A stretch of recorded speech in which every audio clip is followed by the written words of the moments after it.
اولئک یؤتون اجرہم مرتین، ایسے لوگوں کو اللہ تعالیٰ کی طرف سے ڈبل اجر دیا جائے گا، دوہرا اجر، بما صبروا، ان کے صبر کے سبب۔ ظاہر ہے جب آپ حق بات قبول کریں گے صبر تو کرنا پڑے گا، پھینٹی لگتی ہے، حق کی بات کرتے ہوئے جو مخالفین ہیں وہ آپ کو برداشت نہیں کریں گے، کبھی زبان سے تکلیف دیں گے، کبھی فزیکلی بھی تکلیف دیں گے، بعض انبیاء کو تو قتل بھی کر دیا گیا۔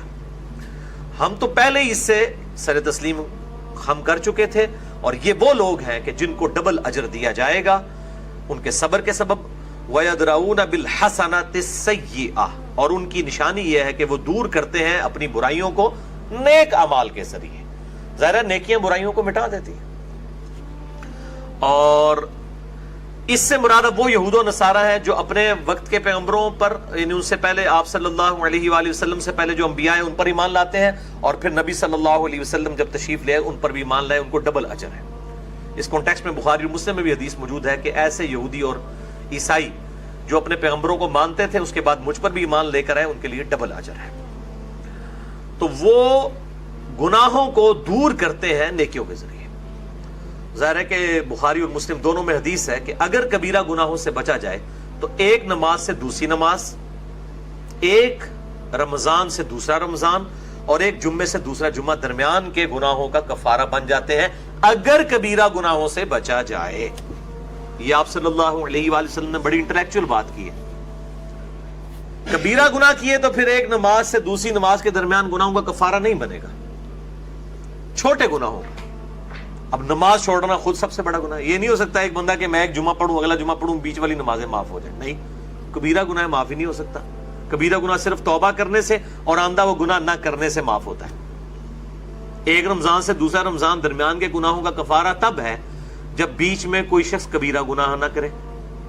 تو یہ صحیح مسلم کی حدیث بہت زبردست ہے۔ اب مسلم شریف میں یہ حدیث ہے کہ جس نے جان بوجھ کر، یعنی بندے کے کفر اور اسلام، شرک اور ایمان کے درمیان فرق نماز ہے۔ ابو داؤد ترمذی کے اندر موجود ہے، جس نے جان بوجھ کر نماز چھوڑی گویا اس نے کفر کیا۔ تو اگر کبیرہ گناہوں سے بچا جائے گا تو نیکیاں جو ہیں وہ برائیوں کو مٹائیں گی، چھوٹے گناہوں کو۔ وَمِمَّا رَزَقْنَاهُمْ يُنْفِقُونَ، اور وہ ہمارے دیے ہوئے مال میں سے خرچ کرتے رہتے ہیں۔ وَإِذَا سَمِعُوا اللَّغْوَ، اور جب وہ کوئی بےہودہ بات سنتے ہیں، فضول بات، أَعْرَضُوا عَنْهُ، منہ پھیر لیتے ہیں اس سے۔ وَقَالُوا لَنَا أَعْمَالُنَا وَلَكُمْ أَعْمَالُكُمْ، اور ایسے جاہلوں کے ساتھ وہ بحث کرنے کی بجائے کہتے ہیں کہ ہمارے لیے ہمارے اعمال ہیں، تمہارے لیے تمہارے اعمال ہیں۔ سلام علیکم، سلامت رہو، یہ اب سلام متارکت ہے۔ لا نبتغی الجاہلین، ہم جاہلوں سے الجھنے والے نہیں۔ یہ بہت اہم آیت ہے۔ میں آج بھی ایک بھائی کا کیلیفورنیا امریکہ سے فون آیا ہوا تھا، وہ کہہ رہے ہیں کہ میں ایک کچھ دیوبندی علماء ہیں ان کو فاتحہ خلف الامام کا مسئلہ سمجھانے کی کوشش کر رہا ہوں، وہ الٹا میرے خلاف ہو گئے۔ تو میں نے کہا جی تو کیا کہنا ہے کہ جا کے تسی مشین ہی چاہ سکتے لو، کیونکہ علماء تو بیونڈ ریپیئر ہیں، یہ اپنے اپنے فرقوں کے گول کیپر ہیں، اور جو کسی فرقے کا گول کیپر ہے وہ کبھی بھی اپنے پول کے اندر تو فٹ بال نہیں پھینکے گا۔ آپ عوام پہ محنت کریں۔ علماء بالکل بیونڈ ریپیئر ہیں، علماء آج بھی بیونڈ ریپیئر ہیں، اور یہ ایسے بیونڈ ریپیئر ہیں کہ نبی علیہ السلام بھی ان کو ریپیئر نہیں کر سکے، علماء یہود کو۔ 10 بھی یہودی نہیں تھے انکلوڈنگ علماء جو آپ صلی اللہ علیہ وسلم پر ایمان لائے ہوتے۔ وہ کہتے تھے ہم کیوں بات مانیں، اپنی مسندیں کیوں چھوڑیں۔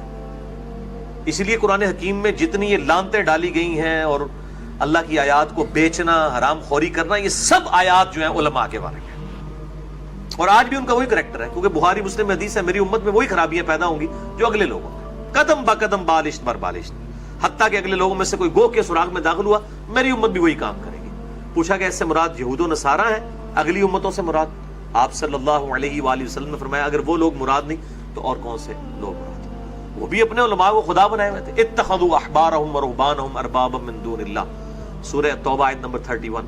یہود و نصارہ نے تو اللہ کو چھوڑ کر اپنے علماء اور اپنے بزرگوں، جوگیوں، صوفیوں کو رب مان لیا ہوا تھا، ان کی بات مانتے تھے، ان کو رب کا درجہ دیتے۔ آج بھی آپ دیکھ لیں، آپ کسی کو قرآن کی آیت بتائیں، کوئی حدیث بتائیں، وہ کہتے ہیں جی ہمارے بزرگوں، جو بزرگوں نے فرما دی ہے وہ، بلکہ الٹا ہی کہہ دیتے ہیں جی قرآن حدیث ڈائریکٹ نہ پڑھو گمراہ ہو جاؤ گے۔ ان سے پوچھے کہ پورے قرآن میں کہاں یہ بات لکھی ہوئی ہے قرآن پڑھنے سے گمراہ ہو جاؤ گے؟ ہاں یہ بات لکھی ہے جو قرآن کی دعوت کا مذاق اڑاتا ہے اور قرآن کو نہیں سمجھنے کی کوشش کرتا, اس کو اللہ تعالیٰ گمراہ کرتا ہے. دل بھی کثیرا ویہدی بھی کثیرا. جو قرآن کو مانتا ہے وہ تو اللہ نے کہہ دیا ھدی للناس, انسانیت کے لیے ہدایت ہے. اب یہ علیحدہ بات ہے کہ گورے کو انگریزی میں قرآن کا ترجمہ پڑھ کے ہدایت مل رہی ہے, انڈیا پاکستان کا مولوی کہتا ہے جناب قرآن ڈائریکٹ نہ پڑھنا گمراہ ہو جاؤ گے. تو یہ ان کی پوری ڈاکٹرائن اور غلط نیریٹو انہوں نے کھڑا کیا ہے, اور جس لیول کا انہوں نے امت کے ساتھ مذاق کیا ہے, یہ مطلب میں کہتا ہوں جی صبح و شام جو ہے وہ اس کا راگ لاپنا چاہیے کہ اسلام کے سب سے بڑے دشمن یہ لوگ ہیں.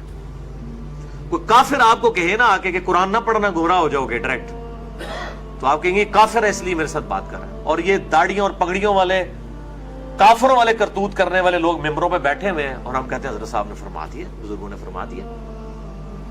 تو یہ استحصال کر رہے ہیں اور امت کے سامنے ان کے معاملات. تو یہ یہودی علماء کا بھی یہی کردار تھا, اور یہ حکم دیا جا رہا ہے کہ بحث نہیں کرنی. ان کو میں نے سمجھایا, ان کو نہ سمجھائے. عام آدمی کے اوپر محنت کریں. عام آدمی سلیم الفطرت ہے, وہ بات مان لے گا. اور یہاں پر بھی اہل ایمان کی نشانی بتائی جا رہی ہے کہ جو فضول بحثیں کرتے ہیں, جو جس کو کہتے ہیں سینگ پھنساتے ہیں, ان کے ساتھ بحث کرنے میں کہتے ہیں جناب السلام علیکم. اور میری الحمدللہ شروع سے ہی عادت ہے, کنفرنٹیشن والا معاملہ میں نے نہیں رکھا.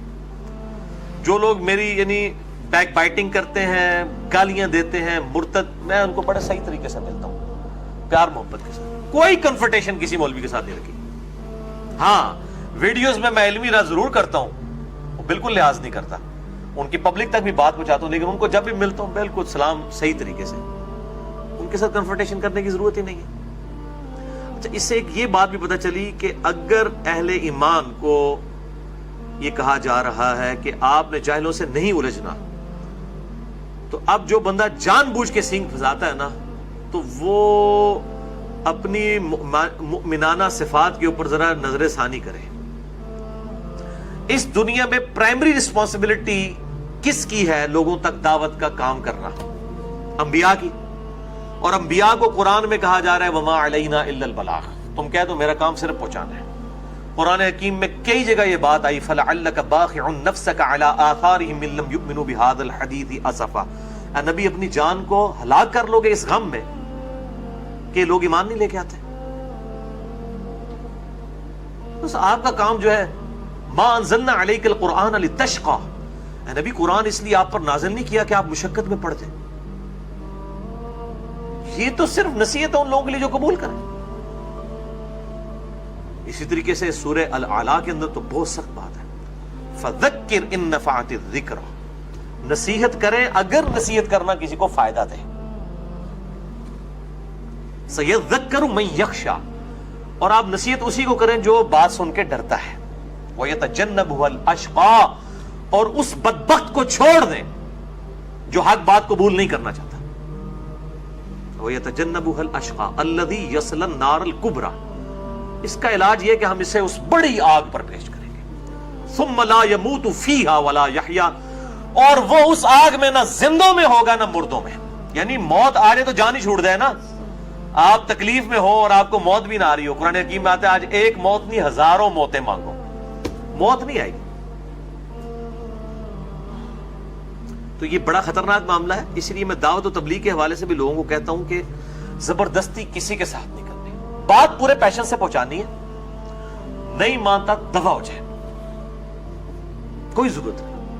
حتیٰ کہ سورۃ البقرہ میں یہاں تک کہا گیا ہے نبی ہم آپ سے نہیں پوچھیں گے کہ لوگ دوزخ میں کیوں چلے گئے, کہ آپ کو پیغمبر بنا کے بھیجا تھا پھر بھی لوگ دوزخ میں پہنچ گئے, ہم آپ سے نہیں پوچھیں گے. اب اندازہ کریں, ڈیوٹی لگائی ہوئی ہے نبی کی, اور اللہ تعالیٰ کہہ رہا ہے تجھ سے نہیں پوچھیں گے لوگ دوزخ میں کیوں گئے, تیرا یہ کام نہیں تھا. آج آیت بھی آ جائے گی آگے اسی کے ساتھ, یہ دیکھیں یہ کرامت ہوگی, میرے ذہن میں بھی نہیں تھا کہ اسی جگہ پہ آیت ہے انک لا تہدی من احببت. اے نبی جس سے آپ محبت کرتے ہیں بے شک آپ اسے ہدایت نہیں دے سکتے.